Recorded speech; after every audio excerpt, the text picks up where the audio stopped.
Hello guys, I'm Hader. I'm C++ software engineer that started learning AI, and I'm an AI trainer now.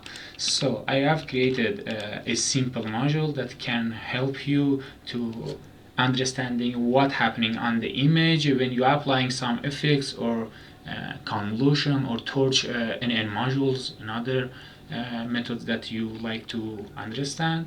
So here, as you can see, I have created a simple convolution 2D processor that using some sharpening kernel.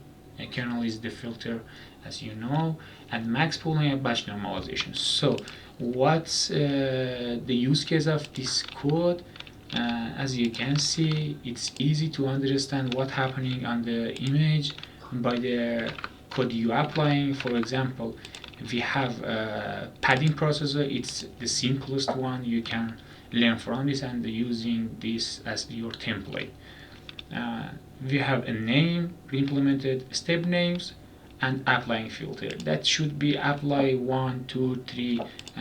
It's equal the length of this array.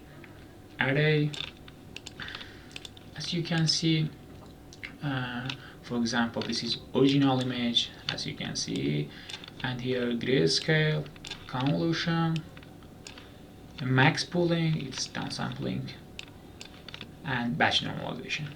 I hope it be useful to you too.